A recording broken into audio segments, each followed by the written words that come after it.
Why, throughout history, have the most dangerous individuals rarely resembled villains? What do relentless leaders, masters of manipulation, and silent strategists have in common? The answer lies in a principle as counterintuitive as it is lethal. True power does not shout, it whispers. It does not impose presence, it hides. And it is precisely in this invisibility that invincibility resides. Sun Tzu, the legendary Chinese strategist, wrote over 2 millennia ago that the supreme art of war is to subdue the enemy without fighting. But what does this mean in practice? It means that the safest path to victory is not to demonstrate strength, but to conceal it, to appear weak, hesitant, harmless, while, behind the scenes, preparing a devastating attack. This concept, explored in the classic The Art of War, is one of the most misunderstood ideas in strategic thinking, because it requires not only tactical intelligence, but an almost inhuman mastery over one's own ego. In the modern world, where everyone competes to appear stronger, more competent, more self-assured, those who know how to seem harmless become invisible, and therefore unattainable. While fools flaunt themselves, the wise gather information. While the insecure shout to be heard, the powerful listen in silence. The battlefield can be a boardroom, a family dinner, or an emotional conflict. And in all these scenarios, those who strategically appear weak often win before the first confrontation. This video explores, in depth, how the appearance of weakness has become one of the most effective weapons in the psychological arsenal. From the perspective of neuroscience, Eastern philosophy, and behavioral psychology, we will understand why underestimation is an advantage. Because when someone believes you are weak, they lower their guard, and in that moment, reveal everything: fears, plans, vulnerabilities. This is not a video about submission. It is about control, about turning others' perceptions into a carefully crafted trap. By the end of this journey, you will not only understand the power of disguise, but learn to use it in your personal, professional, and emotional life. Because the reality is simple and brutal, no one protects themselves from an attack they did not see coming. And that is exactly why the truly dangerous are those who do not seem to be. Most people believe that power must be visible to be effective. That strength needs to be demonstrated, imposed, even feared. But this view is childish, primitive, a result of an animalistic instinct that still dominates human behavior. Sun Tzu, over 2,000 years ago, understood a much more sophisticated truth. Power that reveals itself too soon is doomed to be neutralized. True power is what is not seen. It operates in the shadows, disguises itself as weakness, and turns its very invisibility into a weapon. The principle of strategic invisibility proposed by Sun Tzu is not just a trick of war.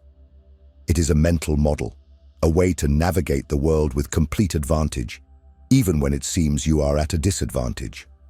It starts from the premise that every human being, upon identifying a threat, activates defense mechanisms. The mind closes, the body tenses, attention sharpens.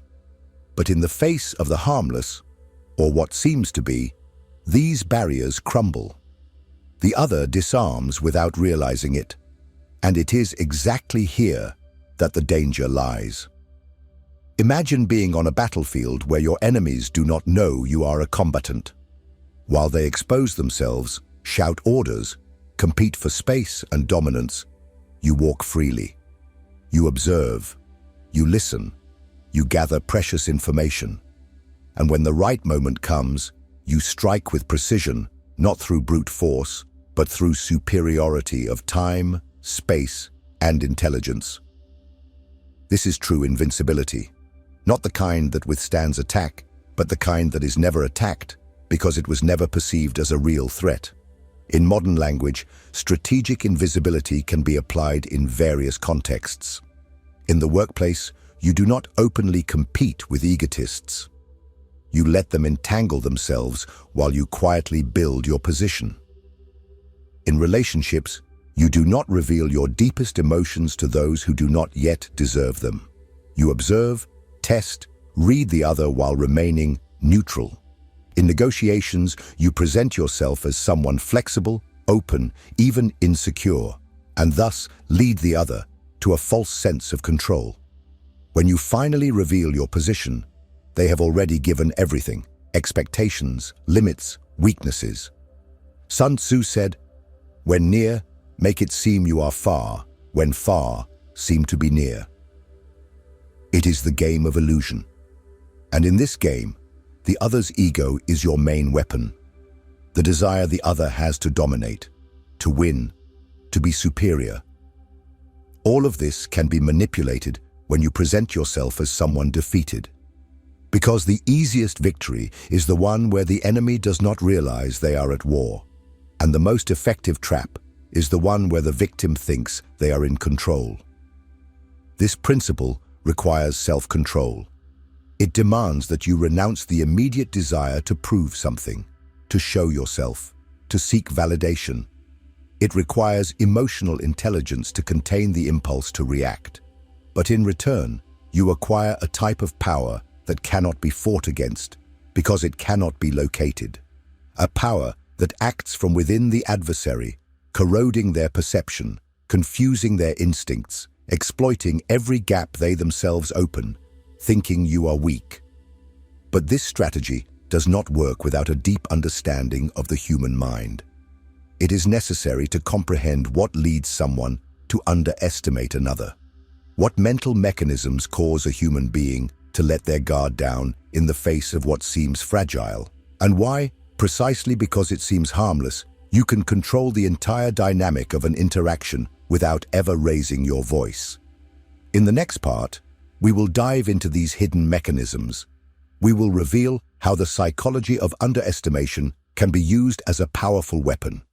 Because when others believe you are not a threat, they become vulnerable. And it is at this moment that the game truly begins. If this content is making sense to you, click the subscribe button and subscribe to the channel. Thank you for your support. The human mind is deeply vulnerable to illusions. We are conditioned from childhood to associate strength with presence, power with a loud voice, authority with dominant behavior. This association is so automatic that we rarely question it. And that is exactly why underestimation becomes one of the most effective tools of strategic manipulation. When someone believes you are weak, limited, or irrelevant, they not only let their guard down, they reveal their essence. It is at this moment that the game changes. Underestimating is a misreading, but the mistake does not happen by chance. It is induced, created, constructed. And this requires a cold, patient, and deeply calculating intelligence. When someone presents themselves as fragile, shy, hesitant, the other projects all their assumptions onto them. They pose no risk. They are not a threat. I can relax. But what is actually happening is the opposite. The seemingly weak person is absorbing information, mapping behaviors, testing limits. And all of this occurs because the other, in their unconscious arrogance, believed they were in control. Underestimation reveals people's blind spots. Those who believe they dominate the situation stop protecting themselves. They start to talk too much, to share too much, to show too much. And in this involuntary exposure, they also reveal their fears, insecurities, and hidden intentions. Because the human brain, when it perceives no threat, enters cognitive economy mode. It relaxes the filters, and in this state of carelessness, it becomes highly manipulable. This happens at all levels of social life. In corporate environments, the discreet employee who never interrupts, who listens more than speaks, is seen as passive. While the egotists promote themselves, he accumulates silent intelligence. And when the right moment comes, a restructuring, a promotion, a crisis, He acts with precision, catching everyone by surprise. Not because he was weak, but because everyone believed he was. In relationships, the same mechanism repeats itself.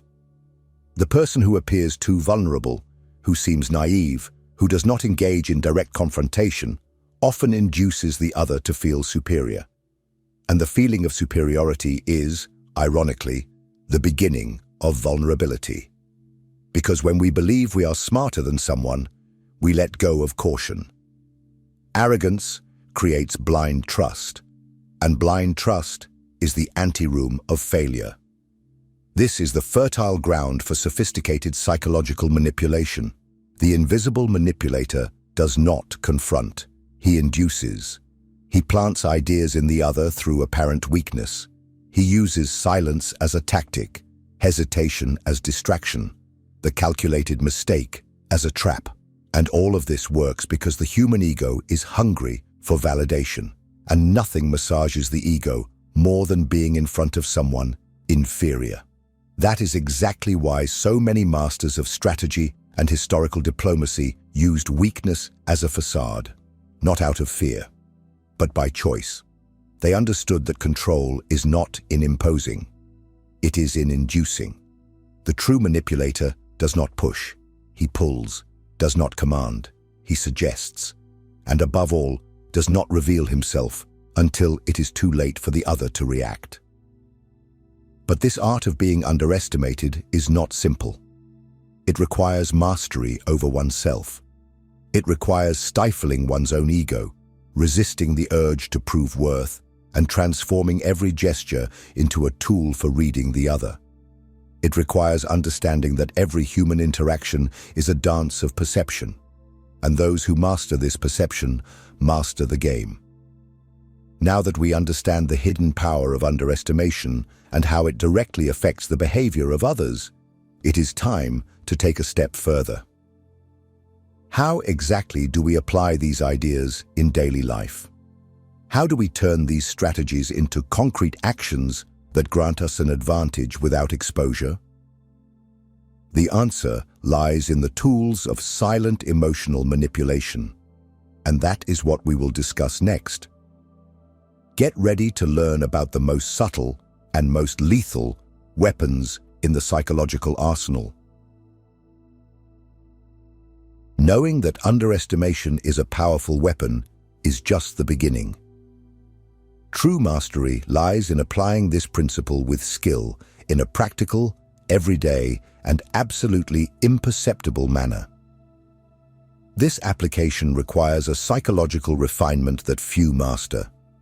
The art of appearing vulnerable while not being so, of demonstrating passivity while controlling, of yielding ground to later conquer the entire territory. It is here that manipulation transforms into conscious strategy, and the apparent weak reveals themselves as the architect of the surrounding environment. The first fundamental technique is emotional disguise. The modern world is a minefield of emotional triggers. When someone attacks, they expect a reaction. When someone humiliates you, they want to see your anger. When someone belittles you, they seek to extract your weakness. Most people react exactly as the aggressor expects, with fury, resentment, or protest. But the true strategist acts differently. They turn every aggression into an opportunity. They remain silent where others explode. They smile when others expect their downfall. And that smile is disconcerting because it does not signify submission. It signifies dominance. Imagine your boss humiliates you in public. Your immediate reaction would be to retaliate, defend yourself, or remain silent with hatred. But the trained mind sees beyond. This act was an exposure, a loss of control, a revelation of insecurity. By responding coldly, with a simple, "I understand your position," you not only disarm the attack, but force the other to confront their own exaggeration. By not reacting as expected, you become enigmatic, and nothing is more frightening for those who need to control others than being unable to predict their responses. The second tool is the use of soft language. Words are weapons, but the most lethal are not sharp. They are subtle.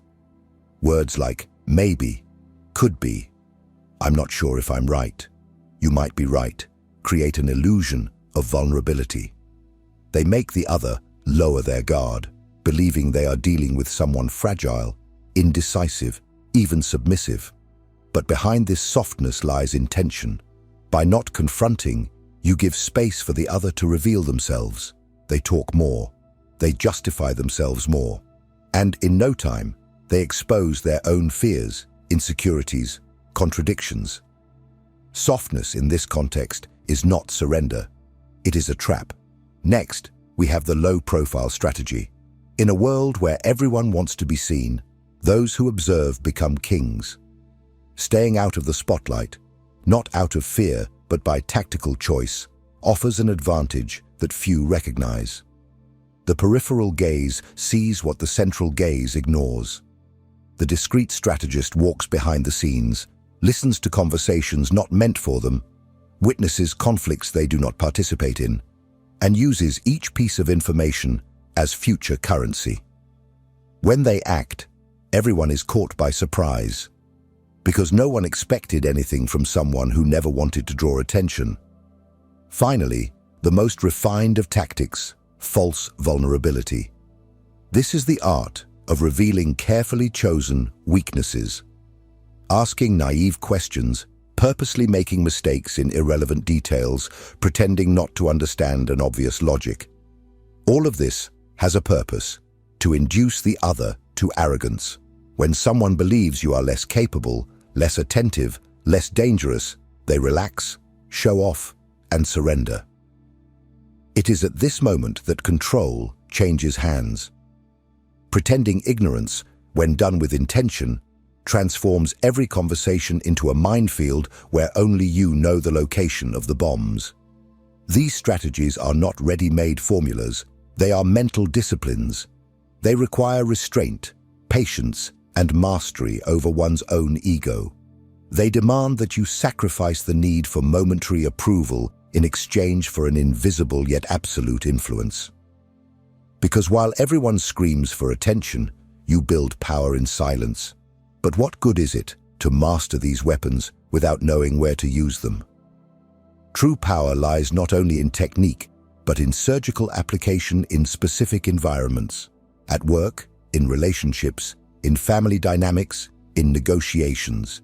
Each territory has its own psychological configuration, and it is there that strategy transforms into real victory. This is exactly what we will explore in the next part: how to apply these principles in the most sensitive and dangerous fields of modern life, and win every battle without even being noticed. If what you're hearing resonates with you, you'll find real value in my ebooks. Beyond the Shadow breaks down Jung's core ideas, while Dialogues with the Unconscious gives you a 30-day path to apply them in your life. Both are linked in the pinned comment. Mastering theory is only half the equation. True mastery lies in quietly applying these principles in the most hostile terrains of everyday life, environments where power is diffuse, disguised as hierarchy, affection, or convenience. Here, the art of appearing weak becomes a weapon of survival, ascension, and freedom. Every word you choose, every gesture you refrain from making, every battle you decide not to fight, all of this silently builds a field of influence that others don't even perceive exists. Let's start with the corporate territory, where the power game is played daily with masks of professionalism and plastic smiles. In an environment where flattery and arrogance are often confused with competence, appearing discreet is an underestimated strategic advantage. When dealing with toxic colleagues, for example, the classic mistake is direct confrontation. The visceral reaction, the outburst. But the true strategist documents, observes, collects patterns, maintains a cordial tone while internally building a dossier. And when the moment arrives, an internal complaint, a restructuring, an opportunity to expose the abusive pattern, The attack is precise, lethal, and impossible to defend.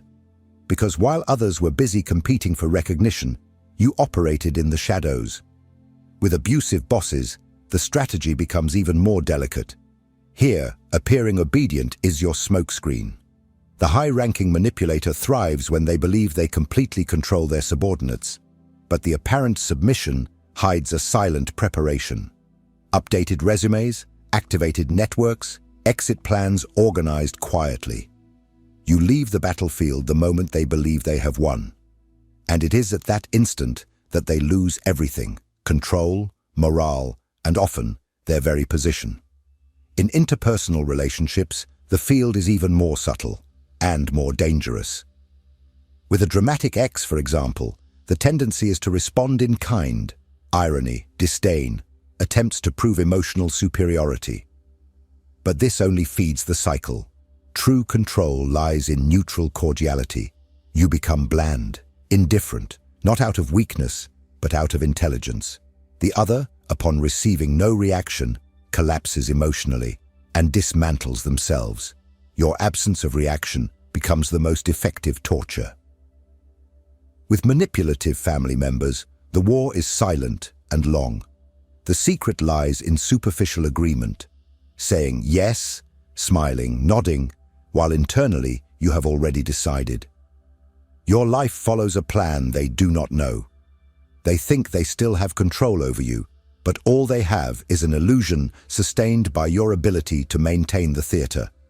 And the more they believe they influence you, the further they are from the truth. And what about toxic friendships? Those relationships where the other expects you to always be available, always yield, always fulfill the role they projected onto you. Here, gradual distancing is the most efficient weapon. There are no confrontations, no declarations. There is only a growing silence, a calculated absence. You stop responding so quickly. You stop justifying yourself. And over time, you disappear from their routine. And when they realize it, it will be too late to rebuild the bridge. In personal life, strategic invisibility manifests in mastering reactivity. Criticism, accept it with a smile. Then, evaluate internally. Not because the other's opinion matters more than yours, but because you understand that reacting is losing. Conflicts? Yield in irrelevant battles to win important wars. True power lies in choosing which war to fight. And negotiations? Start small. Make the other believe they have the advantage. Show yourself flexible, even insecure. And in the end, lead everything to where you had already planned from the beginning. In all these contexts, the essence of invincibility lies in the ability to control not only the environment, but yourself. To appear weak so the world ignores you, and, at the exact moment, be strong enough to defeat it with a single move. But one question remains. Why is this strategy so effective? Why does nature seem to favor the discreet, the patient, the silent? The answer lies far beyond human psychology. It is in the cycles of nature, in the predatory behaviors of animals, in the laws of silent survival. And that is what we will explore in the next part. The ancestral power of invisibility, how nature shaped this tactic, and what the world's greatest predators have in common with the most dangerous strategists in society. Nature does not reward the loud. In the jungle, the lion does not roar before attacking.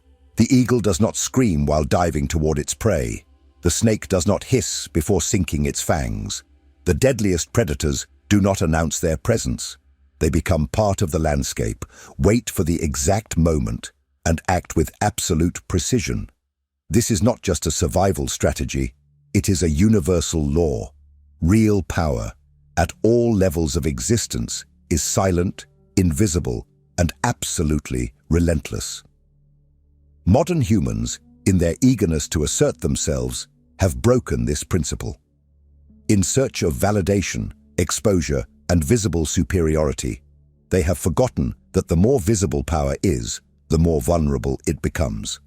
Everything that is seen can be attacked, contested, sabotaged. But what operates in the shadows, acts from within, infiltrates instead of colliding, that cannot be destroyed because no one knows where it is.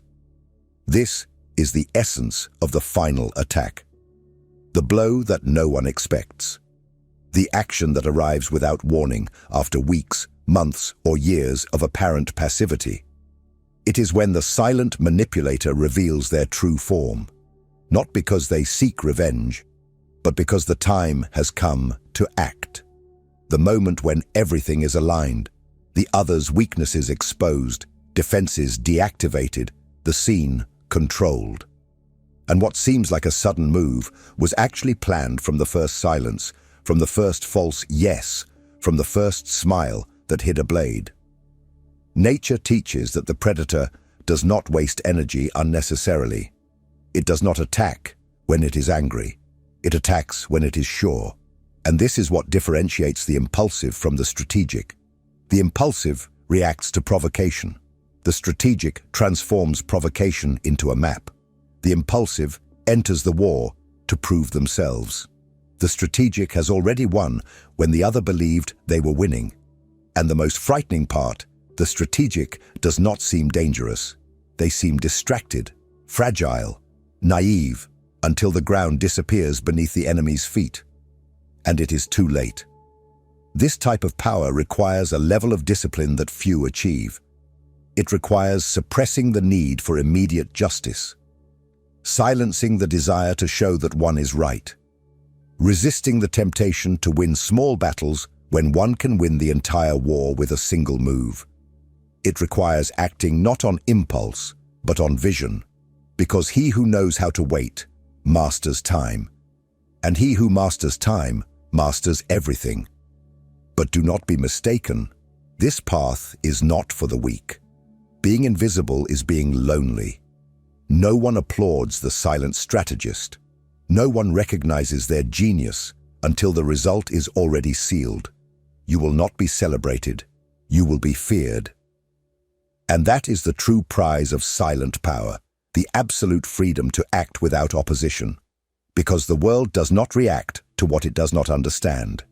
And now, after this entire journey through mental strategies, subtle manipulations, emotional disguises, and ancestral tactics, there remains only one final truth to be said. The strategy of appearing weak to become invincible is not just a technique, it is a philosophy. An invisible code of conduct that governs the most successful, the most feared, the untouchable. But what about you? Are you ready to adopt this code? Are you prepared to abandon the desire for recognition and embrace invisible power? Before you answer, there is one last message, a closing that stitches together everything that has been said. Because the true final blow is not delivered with hands, it is delivered with the mind. And that is what you will discover now, at the conclusion of this journey.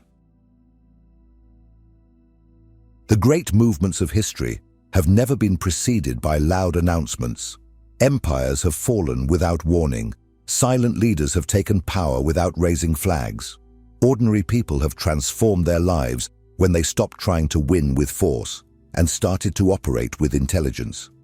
The truth, as uncomfortable as it is liberating, is this: the world belongs to those who know how to hide their true strength until it is inevitable. You don't need to prove anything to anyone. You don't need to react to every provocation. You don't need to explain yourself to be respected. In reality, the less you expose yourself, the more you control. The less you are perceived, the more space you have to act. When others think you are weak, you gain the time, silence, and space needed to architect a complete victory, one that doesn't need to be celebrated because it is definitive. Those who shout, who show their teeth, who impose presence, are always being challenged, always on alert, always on the edge. But who seems fragile? That one is not attacked. It is ignored. And it is in this ignorance that the greatest of all powers is born. The power to surprise, to control without being noticed, to transform the invisible into absolute dominion. Modern life, with its social, emotional, and professional disputes, is a battlefield disguised as normality. Those who do not understand this, live reacting, justifying themselves, exhausting themselves. Those who understand live observing, waiting, deciding. And at the right moment, they act. Without noise, without fanfare, but with total impact. The tiger does not roar before the attack. The eagle does not sing before the dive. And you, if you want to dominate your own reality, must also learn not to announce your movements. Real power does not need to be declared. It only needs to be felt when there is no longer any way to escape it. If this message made sense to you, write in the comments, "No one sees what does not provoke fear." That way I will know you understood the code. And more importantly, that you are ready to start applying it.